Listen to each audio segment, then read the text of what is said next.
The sudden silence was unbearable. 80 colleagues stared at their laps as Reed stood at the front of the conference room, pointing at my name on his restructuring slide. "Frankly, your position is obsolete," he announced, his voice echoing against the glass walls. "We're moving forward with younger talent." I sat frozen. 23 years of dedicated work dismissed in 15 seconds. My chest tightened as if someone had wrapped wire around my ribs and was slowly twisting it. "Handcrafting luxury items is inefficient," Reed continued, gesturing toward his projected charts with manicured hands that had never created anything but presentations. "Our new automated systems will increase output by 300%. Artisans like you represent our past, not our future." A wave of heat crawled up my neck. 23 years. I'd started when this company created only 12 bespoke pieces annually. Now we produce thousands, each still bearing the subtle marks of human hands, my hands. The quarterly staff meeting had become my public execution. People studied their notebooks, avoiding eye contact. I searched for allies among faces I'd trained, mentored, even hired. Not one would meet my gaze. "We'll be transitioning your remaining team members to support roles for the new production system," Reed said, clicking to the next slide. "Your final day will be Friday." I gripped the edge of my chair, knuckles white. This was happening. Really happening. Then a chair scraped at the back of the room. Every head turned as an elderly man slowly stood. The founder, who hadn't attended a staff meeting in years. Leaning on his cane, he cleared his throat. "Do you even know who you're talking to?" His voice was quiet but carried. Reed straightened his tie. "Sir, with respect, I understand the sentimentality, but 3 decades ago," the founder interrupted, "when I lost everything in a warehouse fire, this woman worked without pay for 8 months. She slept on my workshop floor. When buyers abandoned us, her craftsmanship brought them back. I remembered those dark months, the despair, the uncertainty." "But that was then," Reed protested. "Markets evolve." The founder limped forward. "Last month, when the Sultan requested 30 custom pieces within 2 weeks, who completed that impossible order?" Reed shifted. "That was exceptional circumstances. And when the First Lady's accessory tore minutes before a state function, who repaired it so perfectly no one noticed?" "Wait, that's not what happened." That's the fantasy that played in my head as Reed continued speaking, outlining how my division would be eliminated, how the heritage techniques would be preserved only as marketing material. What really happened was worse. No one stood up. No one defended me. The founder wasn't even there. And I sat silently, my face burning, as 2 decades of excellence was erased in a 15-minute presentation. "I want to ask you something. Have you ever had that moment where everything you've built comes crashing down around you? When you're made to feel worthless in front of everyone you respect? If this story resonates with you, hit that like button now and subscribe to hear what happened next, because what I did changed everything. My name is Willa. I'm 53 years old, and until that meeting, I was the head artisan at one of the most prestigious luxury goods companies in the world. Not that you would know it from looking at me. I don't wear flashy clothes or drive an expensive car. What I have are hands that can tell the difference between materials just by touch, eyes that can spot a flaw invisible to most, and patience cultivated through 23 years of perfecting my craft. I started as an apprentice when we made everything by hand, when each creation took weeks, not hours, when our clients waited months for pieces that would become family heirlooms. Reed had arrived 6 months earlier, bringing his degrees in algorithms. He'd never created anything with his hands. He was 36, ambitious, and had the ear of our CEO, Preston. After the meeting, I walked back to my workshop alone. My team avoided eye contact, afraid they'd be next. The reorganization would begin the following Monday. My new role would be Heritage Consultant, a meaningless title with half my previous salary and none of the authority. I sat at my workbench, running my fingers over the tools I'd used for decades. Each worn handle had shaped countless masterpieces. Each carried stories in its grain. "I need the keys to the archive," a voice interrupted. Eliza, Reed's assistant, stood in my doorway, 20-something, sharp, and entirely aligned with the new vision. "The archive stays locked for a reason," I said, not looking up. "Those are prototype designs dating back 80 years. Reed wants everything digitized by next week," she said, hand extended. "The archive, your patterns, everything. Those patterns were created by hand," I said. "Many don't even have written instructions. They require experienced interpretation." "We'll figure it out," she said with the confidence of someone who has never failed at anything meaningful. The keys, please. I handed them over, watching as she walked away, already texting on her phone. That night I couldn't sleep. I kept seeing Reed's face as he said obsolete, like I was a broken machine, not a human who had poured my life into this company. Not someone who had missed family gatherings to meet impossible deadlines. Not someone who had trained dozens of artisans who now worked for our competitors. By morning, I had made my decision. If they wanted me gone, I would go. But not like this. Not erased and diminished. I arrived early, before the cleaning crew had finished. My workshop was already half emptied. My tools piled in boxes labeled Heritage Archive. The machines that would replace us hummed in the adjacent room, their operators still being trained. I checked my watch. I had 30 minutes before anyone else would arrive. Opening my personal cabinet, I removed a small wooden box containing the tools my mentor had given me when I completed my apprenticeship, tools that predated the company itself. They couldn't take these from me. As I closed the cabinet, a shadow fell across the doorway. "You're early," Reed said, leaning against the frame. "Saying goodbye to the old ways?" I met his gaze steadily. "Something like that." He stepped inside, looking around with the expression of someone inspecting an ancient relic. Mild curiosity mixed with the certainty that nothing here had relevance to modern life. "I hope you understand this isn't personal," he said. "It's simply evolution. The clients don't care about handcrafted quality anymore. They want the label, the status. We can deliver that faster and cheaper." I placed my box of tools in my bag. "Is that what Preston believes too?" Something flickered across Reed's face. "Preston trusts my judgment. My methods brought success to 3 other heritage brands. How are those brands doing now?" I asked. "Still thriving?" His smile tightened. "Change requires sacrifice. Sometimes the old must make way for the new." As he turned to leave, he paused. "By the way, your team will be reporting to Eliza starting today. I've moved your final week to administrative leave. HR will contact you about the exit process." I stood alone in my half-empty workshop, the space I had occupied for over 2 decades. Through the window, I could see Reed walking toward the executive building, already moving on to his next conquest. What he didn't know,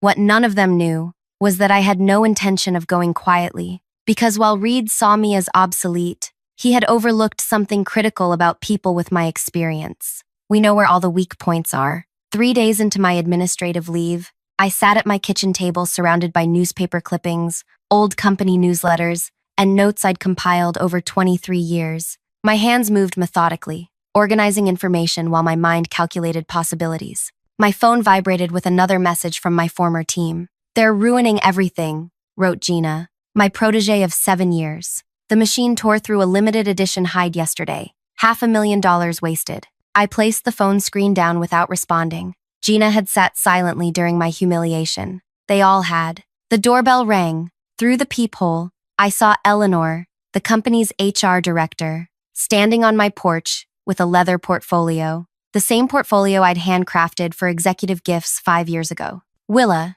she said when I opened the door, "I brought your severance package." Her eyes avoided mine as she stepped inside. Eleanor had been with the company almost as long as I had. We'd once shared lunch every Wednesday. "Tea?" I offered, my voice deliberately calm.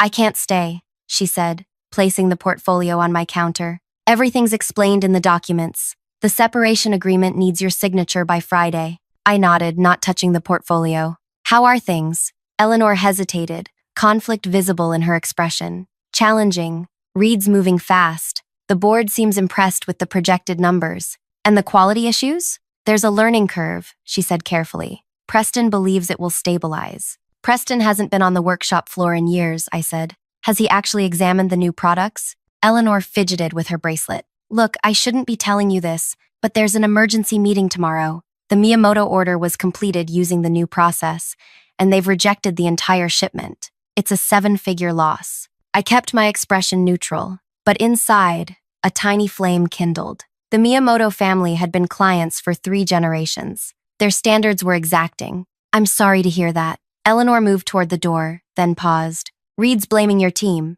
Says they've been sabotaging the transition." The flame grew hotter. "My team wouldn't need to sabotage anything. The machines can't do what we do." "Maybe," Eleanor sighed. "But Reed has Preston convinced this is just resistance to change. Anyone who raises concerns is labeled as difficult. But after she left, I opened the portfolio. The severance was insultingly small, 6 weeks' pay for 23 years. The agreement included a non-disparagement clause and a prohibition against working for competitors for 2 years. They wanted me silenced and sidelined. That evening, my doorbell rang again. This time, it was Xavier, the founder's son and nominal chairman of the board. At 65, he had his father's sharp eyes but none of his vision. He'd been largely absent from operations for years, focusing instead on his yacht collection and third wife. "May I come in?" he asked, his voice carrying the slight tremor of age or anxiety. I led him to my living room, where he lowered himself into an armchair with a grunt.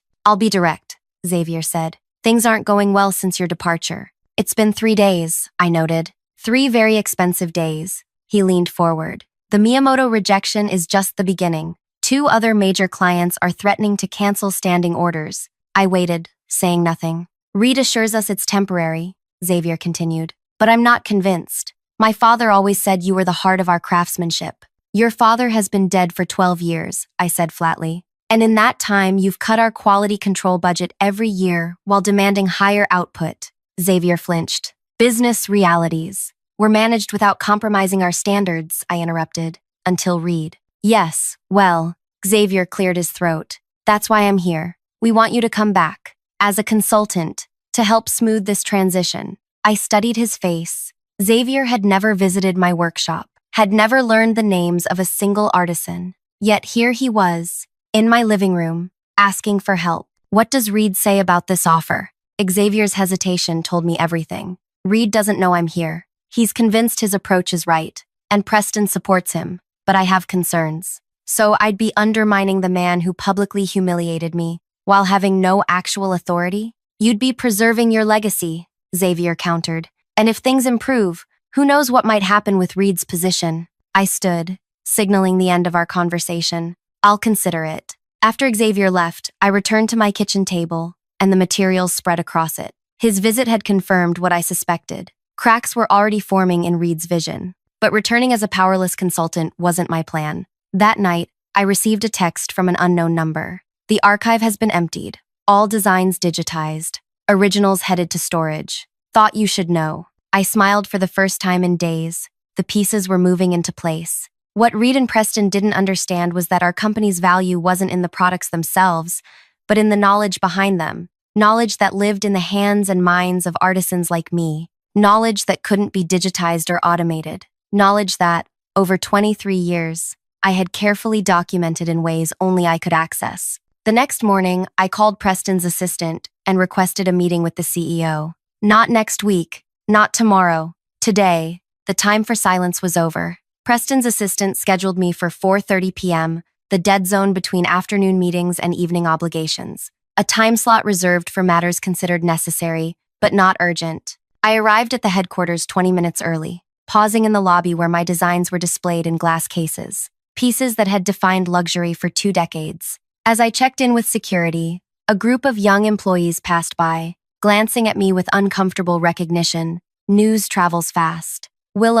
Preston greeted me from behind his desk, not bothering to stand. "I didn't expect to see you back so soon."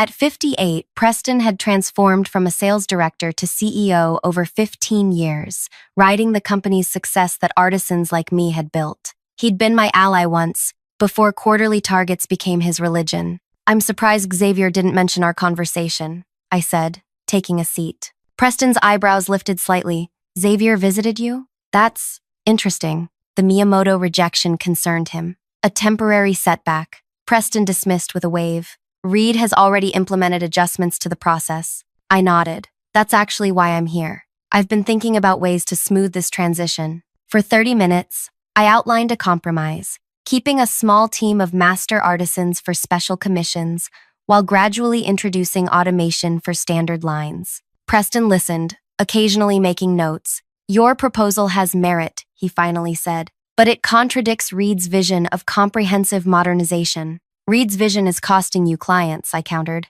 "Miyamoto isn't an isolated case." Preston's expression hardened. "Reed came highly recommended. His methods dramatically increased profitability at Westbrook." "And what happened to Westbrook 2 years after he left?" Preston shifted in his chair. We both knew the answer. Westbrook had filed for bankruptcy after their quality collapsed, and clients abandoned them. Different circumstances, he said. Look, Willa, I appreciate your concern for the company, but we've committed to this direction. The initial turbulence will pass, and if it doesn't, then we'll address it, he said firmly, but not by reverting to outdated methods. I felt a flash of anger at the word outdated, Reed's influence evident in Preston's vocabulary. I understand, I said, standing. I just wanted to offer my perspective before finalizing my departure. Preston seemed relieved. I appreciate that. Your severance package is generous, considering the circumstances. 6 weeks for 23 years, I said. Yes, very generous. His eyes narrowed at my tone.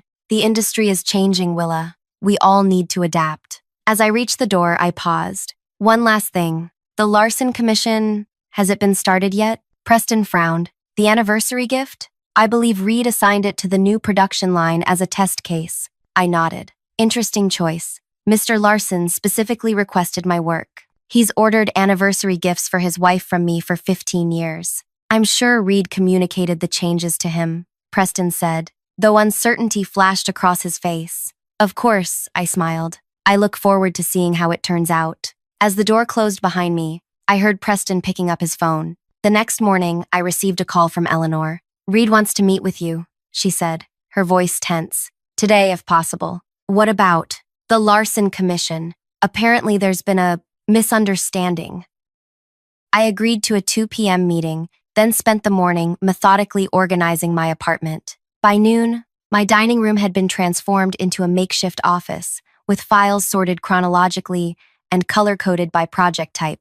At 1:30, my phone rang again. Willa, it's Gina. Can you talk? I have a meeting with Reed soon, I said. I know. That's why I'm calling. Her voice dropped to a whisper. He's been in crisis mode since yesterday. The Larson rejection hit him hard. I smiled to myself. Rejection? Already? Mr. Larson came in personally this morning. He took one look at the prototype and walked out, said he'd take his business elsewhere unless you personally handled his commission. How unfortunate, I said mildly. Reed blamed us, Gina continued. Said we didn't transfer your notes properly. But Willa, there were no detailed notes for the Larson pieces. You always created those from memory. Yes, I confirmed. After 15 years of working with Mr. Larson, I knew his preferences intimately. There was a pause. I should have spoken up at that meeting. Gina finally said, we all should have. Yes, I agreed. You should have. The silence stretched uncomfortably. He's planning to offer you a contract position,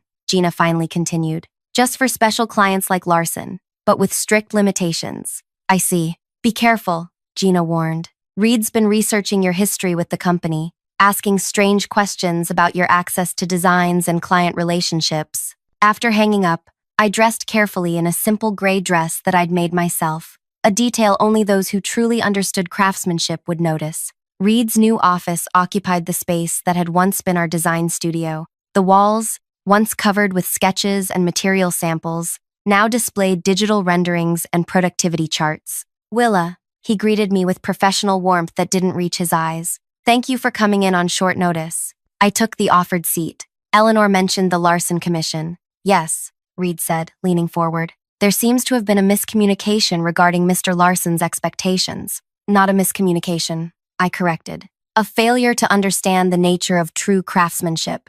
Reed's smile tightened. Nevertheless, Mr. Larson is an important client, which brings me to my proposal. The offer was, as Gina had described, a limited contract position for legacy clients who specifically requested my work. The hourly rate was fair, but the terms were restrictive. I would have no access to the main workshop, no contact with my former team, and all designs would become company property. You'd work in a private studio we're setting up, Reed explained, with full surveillance, of course, for quality control purposes. Of course, I echoed. And my role would be limited to these special commissions? Exactly, Reed said. Eventually, we'll transition even these clients to our new processes. But for now, this arrangement serves everyone's interests. I studied his face, noting the tension around his eyes. This wasn't a victory for Reed, it was damage control. And if I decline, then we respect your decision, he said smoothly. But I should mention that Mr. Larson was quite adamant.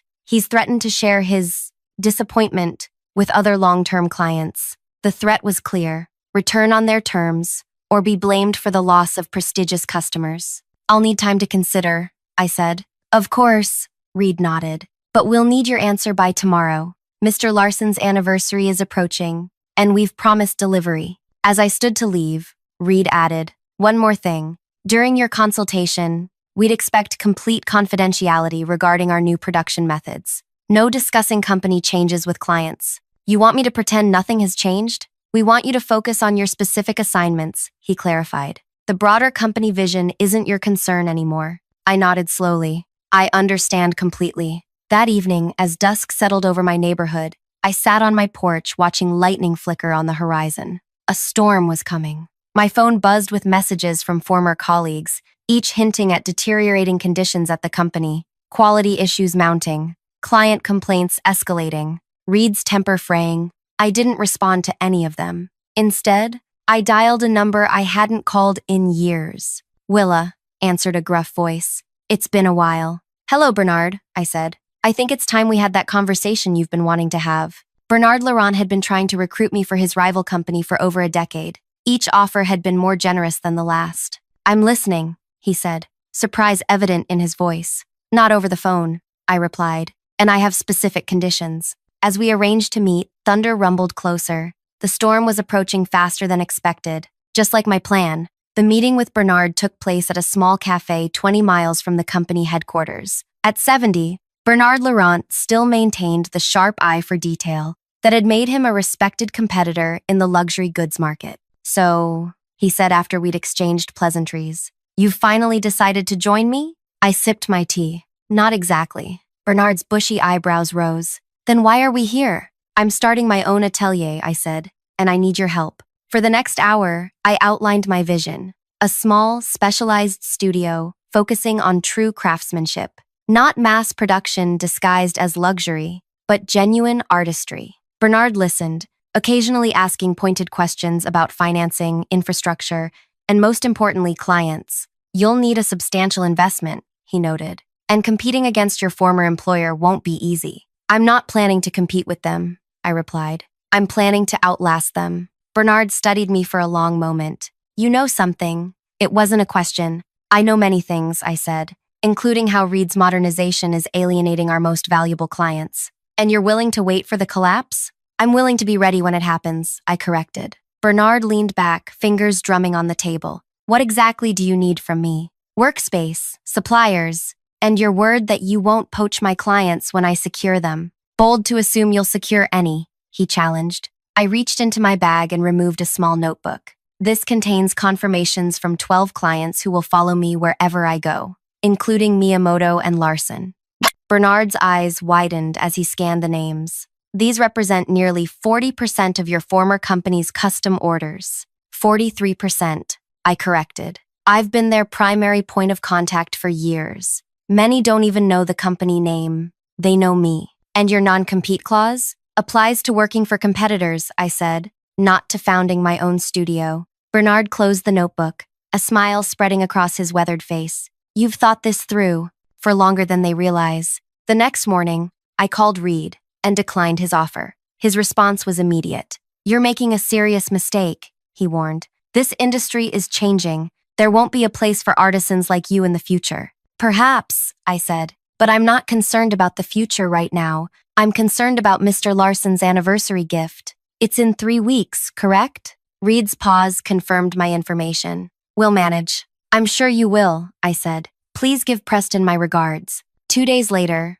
I signed a lease on a modest workshop space that Bernard had connected me with. It was smaller than my previous workspace, but flooded with natural light, perfect for detailed handwork. I spent the week setting up, ordering materials, and designing my new business cards, which read simply, Willa, Artisan. On day 8 after leaving the company, the first call came. Is this Willa? The voice belonged to Mrs. Hawthorne, a client of 15 years. It is. They told me you'd retired, she said, irritation clear in her voice. But my assistant discovered you've opened your own studio. I'd like to commission a piece. By the end of the week, I had appointments with 7 long-standing clients. None had been informed of my departure. They'd been told I was unavailable or had moved on to other projects. Meanwhile, My former colleagues kept me updated on the deteriorating situation at the company. The machines Reed had installed continued to produce substandard work. The remaining artisans were being blamed for sabotage when they pointed out quality issues.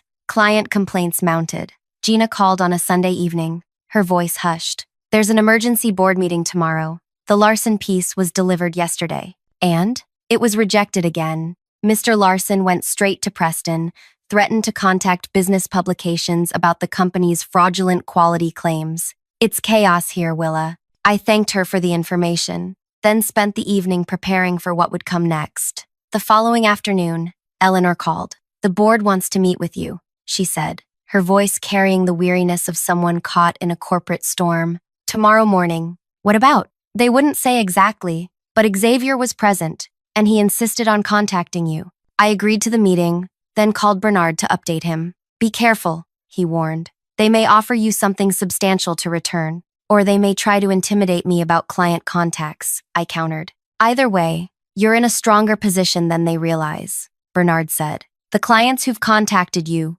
did so independently. The board meeting was scheduled for 10 a.m. in the company's main conference room, the same room where Reed had humiliated me weeks earlier. I dressed carefully in a handcrafted outfit that subtly displayed techniques unique to my work, a silent statement of value. The room fell quiet as I entered. Around the mahogany table sat the 9 board members, including Xavier. Preston occupied the chair at the head, with Reed to his right, a portfolio opened before him. Their expressions ranged from concern to barely concealed hostility. Thank you for coming, Willa, Preston began. We wanted to discuss some concerns that have arisen since your departure. I took the empty seat directly across from Reed. What concerns specifically?